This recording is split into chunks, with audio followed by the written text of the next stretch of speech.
All right, welcome back to part two of our AI tool updates, and we are going to jump into a few others that we covered over a year ago, or maybe just a little less. Um, so today we're going to look at what are the things that have happened with Diffit, and Jeremy's going to cover that and the different things that our viewers should know about with those updates, and then I'm going to cover Brisk Teaching AI. So if you enjoyed our first one on Magic School and School AI, or if you didn't even see it, that's fine, and you can check these out because I know everybody's maybe using different tools or a variety. So today we'll cover Diffit and Brisk, and Jeremy, take it away. They could also go back and they could watch one of the videos from before too, because Yes. there are playlists in our library for each of those different tools. So you can pause this one, open the other one, and then really get started with it, right? Yep. Okay, so let's take a look at Diffit here and some of the things that have changed and updated about this AI tool and made it even better for teachers to use in creating all sorts of activities and materials for their students in their classes. So I'm going to start here at kind of like their main landing page with some information here. Literally anything, and that's what they use. They call it literally anything, can be made to help supplement your curriculum. And so I'm going to show you a couple of those things and a few of the updates that have been made to their page. But just to remind and refresh you what that's all about. And there's some great activities that are there. They feature some different ones. The other thing here that I wanted to show you and remind you of before we jumped into looking at the tool itself are just what do you get under the free plan versus what are you getting under the pro or the paid version. And I'm on this tab here that shows some of the differences between there. I'm just going to point out a couple of the big differences. The first one being the maximum output that you get under the free plan is 2,500 words versus under the premium of 10,000.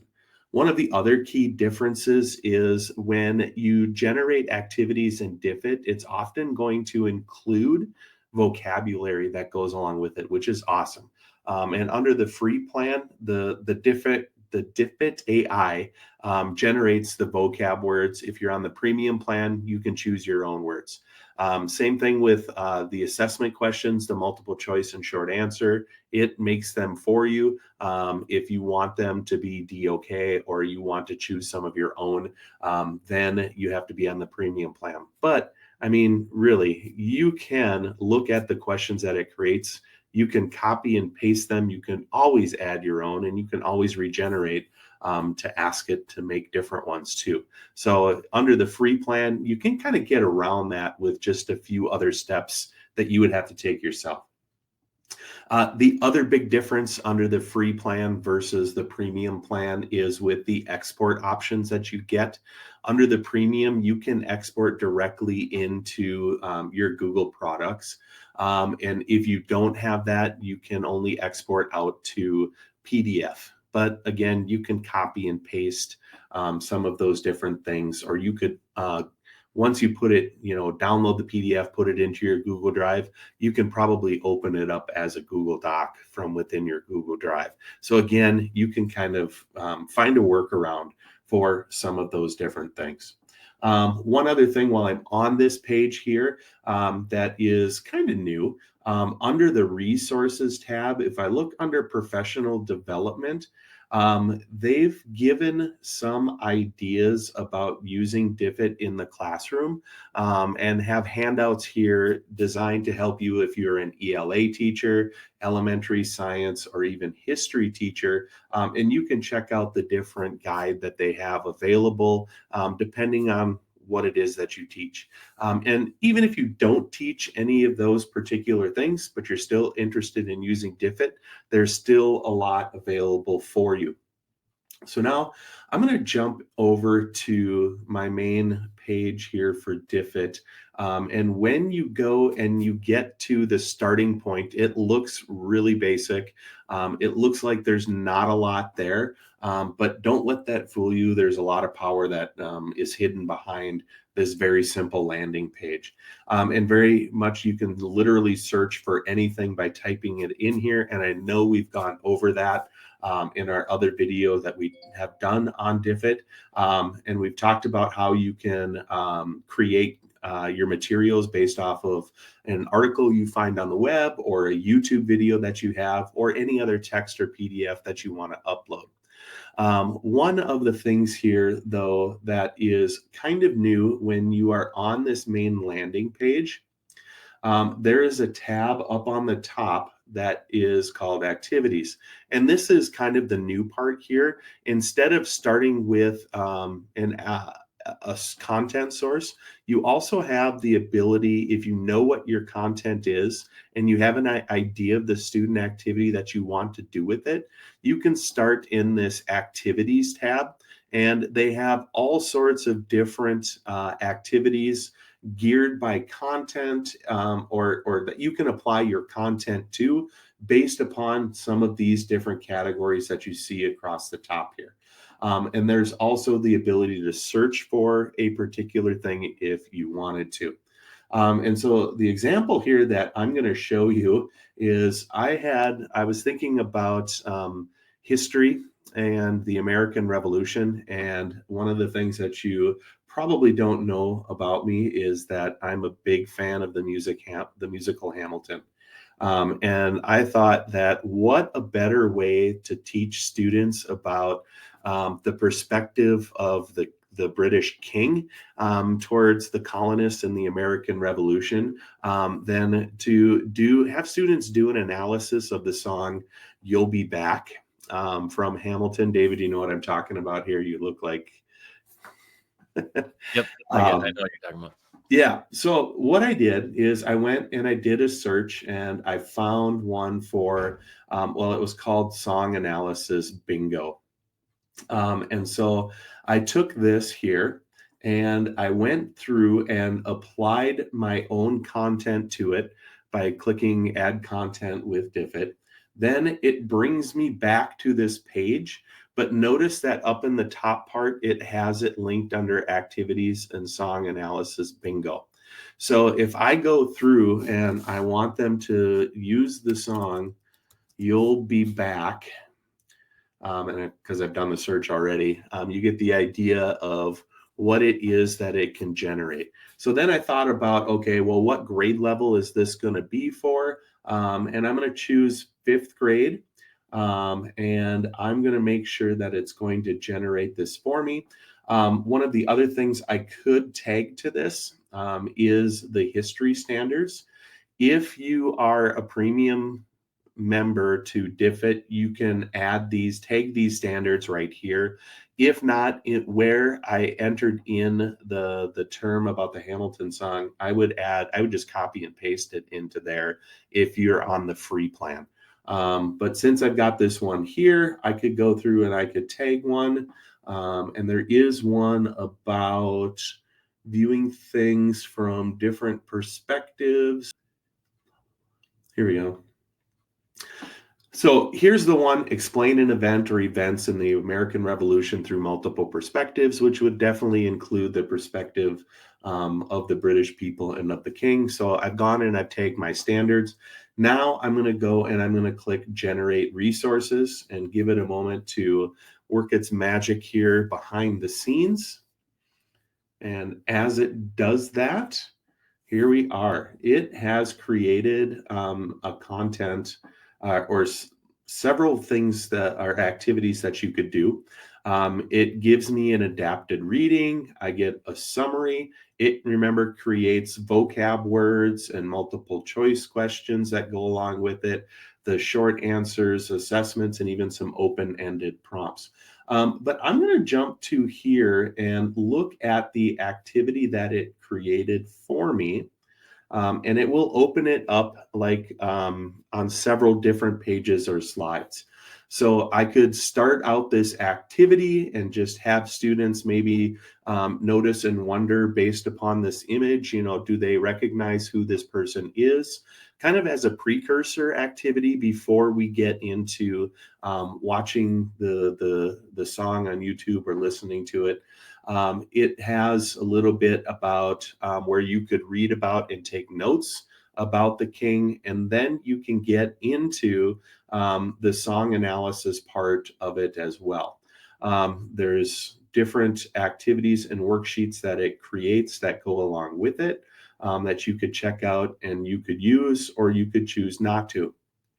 Um, the bingo thing here I thought was really kind of neat as part of this activity here. And it's actually asking you for listening to different types of figures of speech, whether they're metaphors that are being used, whether there's sarcasm maybe that's embedded into the song and the lyrics. And it does a really great job of kind of encapsulating using this as an engaging product and project for students in the classroom. So when you're done here, of course, you can customize, you can change things on here. If you don't like some of the text, I could edit the text. Or if you're ready, you can export the activity and it will take you to a spot where it will generate it if you have the premium account as a Google Slides. Or if you want to bring it to Google Classroom, you could. You can also choose to do the PDF. So I did this once already. It will look slightly different because every time you generate, it looks slightly different.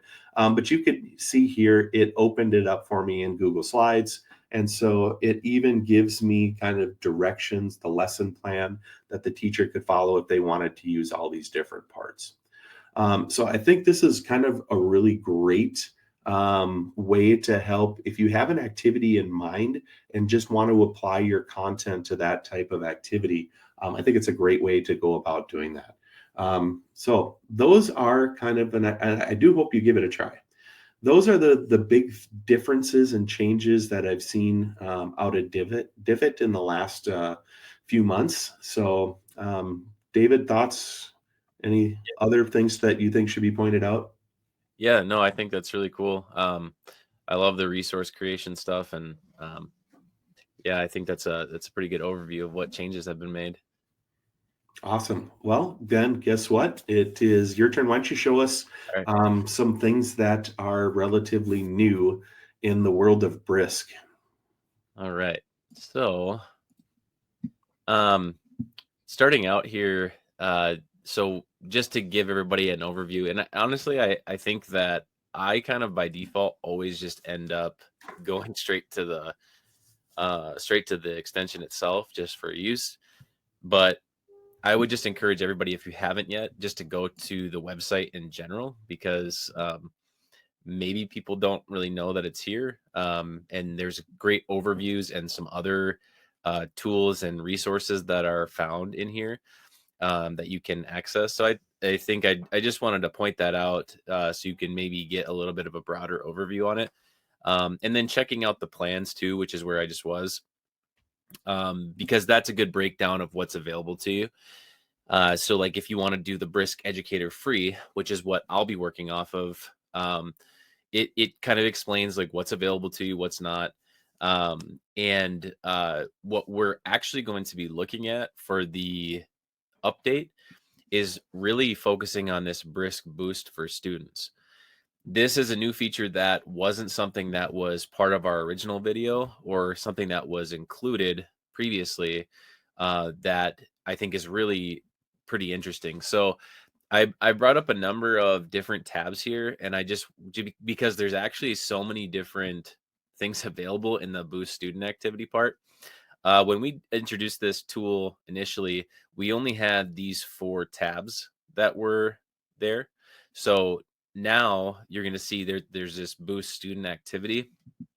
Um, and so with the different things that I brought up, I wanted to show because Brisk it can interact with several different resources, and that is something we did cover in our original video, where you can pull up like Google Docs or Google Slides like I've got here, and you can use any of the tools that are in there. One of the really cool things that it does is you can also do stuff off of web pages and also with your YouTube videos. So there's a variety of ways in which this can be used by source. But then what I like about the boost student activity part is that some of them lend themselves more to certain content. So in this case, like I just brought up biography of Abraham Lincoln. And if I go to boost student activity, you're going to want to explore the different things that are available here because like I said, it like here we could do my intention was to do a character chat from what we're looking at here with the web page, right? So it's going to read the web page, it's going to base the character chat off of that.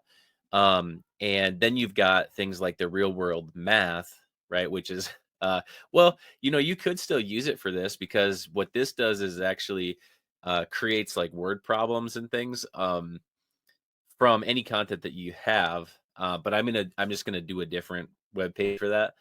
Uh, but what's cool about that is it can read the numbers and things on the page. And then you got like a bunch of other stuff, and we're not going to cover all of these. So I really think it's important that if you are watching this, I would, if you don't have the extension already, download the extension, and I would really try all of these out. And so right now, there's an engage part and an assess part with some options for you. Um, there's going to be one for writing and one for reflecting, which are not available yet. So we're really just going to stay in this area. So to show you an example, like if I click character chat on this, it's going to get that standard, brisk interface where you have like a couple options here. We're in the character chat one. We can choose our language, which will stick with English. You can do standard AI or turbo AI. And then the prompt is actually already in there. So create a character chat activity about this web page. Now, what we want to do too is we probably want to change, like maybe this is going to be for seventh grade, right? So check your grade level. And then if I click brisket, it's going to bring up this boost page. Now these are new. So I think one thing you could maybe relate these to is with like our magic school that we covered or our school AI that we have covered in the past is that you have what they call rooms, right? So think of the boost activities as a way to get rooms or activities or tools out to your students. And you can see that right here with this screen that we've got, where it gives out a couple things, right? It gives out number one a link, and then once they go to the link, they can type in the code. Or another option would be to copy the link and drop it in, whatever LMS you're using, Schoology, Google Classroom, whatever. Or you've got the QR code option too. So we're going to take a look and just preview and edit this. And that's going to get us into what the students would see in this part here. So you're just to break it down a little bit for you. You've got the section at the top, which if you click open in a new tab, brings you to the original web page. It's also available right here so that you could go through and view it in this secondary area, which is nice because then everything's kind of just within this framework or this, you've got these different menus going on. Learning objectives are here. And then this is where the activity part happens. So in much like our rooms in School AI or in Magic School, it does allow for the teacher to see what's going on with the conversation. So if the student is in here, they're actually going to just do let's go, and they're going to be chatting with the character, right? So hello there. I'm Abraham Lincoln as a young man. I'm excited to talk with you about my early life growing up on the frontier. Would you like to know about my childhood in Kentucky and Indiana? Now, here's where the student could actually, maybe they want to know something specific about a certain piece of information from Britannica on Abraham Lincoln. So they might be reading through this article, and then they could ask a question based on what they found here. So you don't have to follow, the question that they suggested from Brisk with the character chat, but you could just, maybe change the subject entirely if there's something specific you're looking for about that. Another really great piece about this too is just the accessibility aspect. So you could also click the Hello there. speaker, I'm Abraham Lincoln as a young man. I'm excited to talk. and it's going to read it to you. And I don't know if you could hear that on yours. Yeah, Uh, we did. It sounded kind of robotic, but yeah. So that's where you can, I do like that in terms of accessibility. Be able to read it to the student. There's also a microphone down here in case you want to ask a question through voice recognition. You could do that. But this is all new, and it's all a really cool framework where students can work within. Um, and you could change different things on here if you want to. So it's really interesting. I would spend some time with it if you're haven't explored it yet. And then I just want to show a couple other examples based on different sources. So, for example, we talked a bit about the math one. Your algebraic equations. I got this from Q Math. And maybe what we do with this is we've got our little Brisk icon here, and we choose boost student activity. And you could do the real world math there. So real world math, standard AI in English, create a real world math activity about this web page. Now keep in mind, this is a blank slate still, even though they've inserted a generic prompt to get the process started. You can add to this or erase it and write your own stuff in there. You don't have to be stuck with that. So just keep that in mind. You don't have to just go right to Brisket. Change it if you want to, and whatever fits what you're trying to do. But we'll click Brisket, and we're going to get a similar interface that comes up.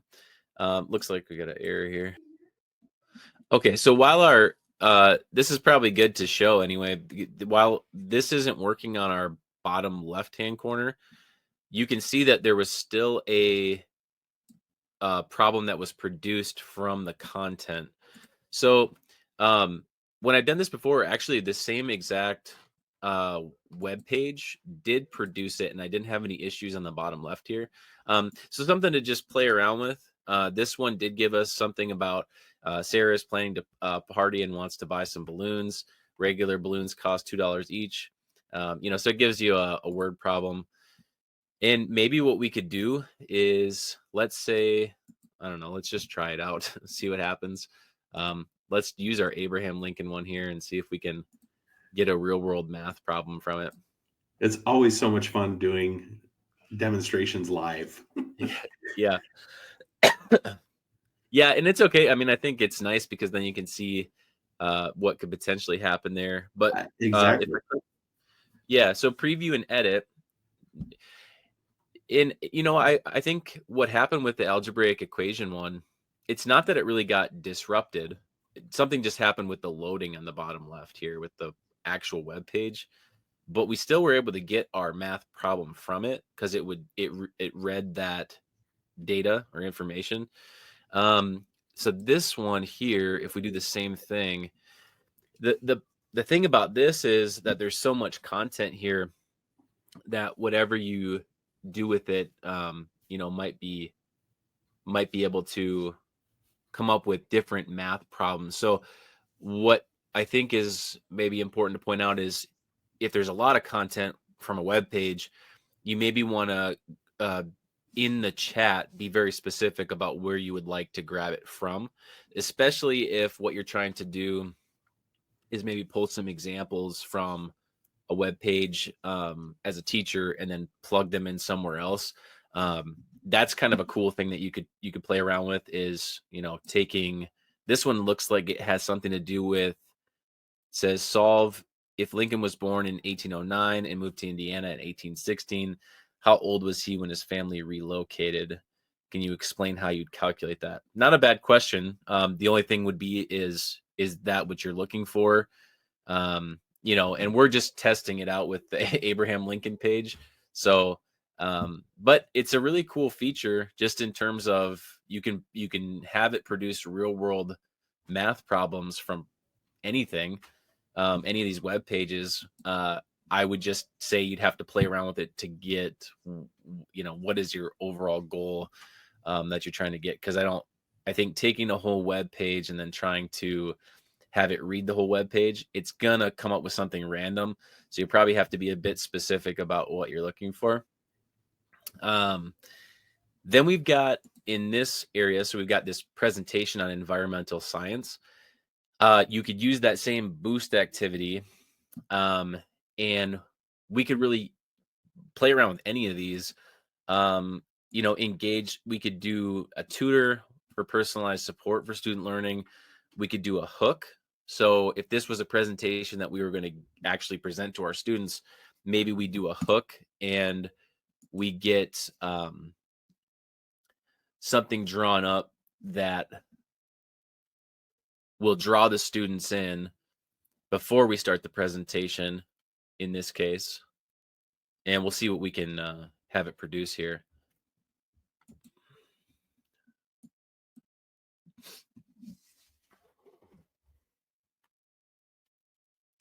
Okay, so to kick things off, can you tell me what you already know about ecosystems? Don't worry if you're not sure, even a guess is great. So this is really cool because what you can do is you could have this is accessing prior knowledge, right? So you could have a pre-assessment in a sense where you have the student chatting with the Brisk Boost chatbot and type in what they know. And then not only that, but then as the teacher goes through the presentation, which they would probably have up on the large screen in the room, this is actually accessible to the students as well with the slideshow built into our left bottom corner window. So this is all really interesting stuff that you could play around with that I think is pretty cool. You could also do, maybe it's not a hook, maybe you want to do inquiry, maybe if it's on, like, say we're in a political science class, maybe you do a debate type of thing. Those are all options that you could do. Since we did a pre-assessment with the hook, then maybe what we could do too is we want to build in with our assess tab an exit ticket. Maybe we want to exit ticket on what we went over during class. And again, it's going to build out that boost activity and you can have students interacting with it in that way too. So rather than a pre-assessment, maybe we're going in and we're doing like a exit ticket for the end of class. So it says, "Hey there, I hope you had a great class today. Can you tell me what the main topic of today's lesson was?" Right? And then, the sky's the limit from there, I feel like, because you could say as a teacher, "Okay, I want you to, with our Brisk Boost activity, put in your answer to that, and then take a screenshot and put it in our Google Classroom assignment or whatever of your interactions with it." Or you could always do like if you add it to a class, you could do your chat is visible, and the teacher could see it anyway there. Okay, one last one that I want to show, and that's in regard to YouTube videos. So as you can see, we've got our Brisk extension here, and we're going to click on that and do boost student activity. And for this one, maybe we do, let's see, crash course psychology. Let's do a pulse check. We'll see. Create a pulse check activity about this YouTube video.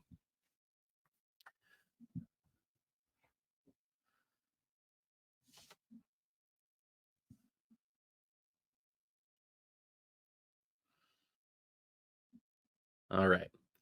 So preview and edit, and we're going to do, they can watch the video here if you want them to watch it separately.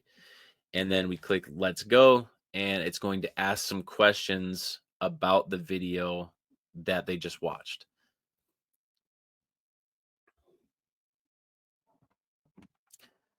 So can you tell me what Wilhelm Wundt is known for in the field of psychology? Right. And then you can have the students answer the questions. And this is all another really cool way to have them engaging with the classroom content a little deeper and checking for understanding from it. So you can build. I think what we've shown here is that you can, with whatever content resources you have, whether be it web pages or YouTube videos or presentations, you can build out boost activities for all of those things and tie them together. So this is one of the coolest things that they've added with Brisk Teaching. So Jeremy, what do you think about it? You know what? I really love it. I think anytime that we can give kids the opportunity to practice those AI literacy skills too, and do so in such an engaging way where they feel like they're interacting with the content while they're interacting with the AI features that are built into that. So that I think is a great addition to Brisk Teaching that I've been really happy to see. Yeah, yeah, it's super cool. I think that there's a lot of potential there, and teachers could use it in a variety of different ways. And I love how with Brisk they've opened up all these different. The extension can be placed into all these different resources. So Right, it's there's very little limitations on it. I feel like so. right. All very cool.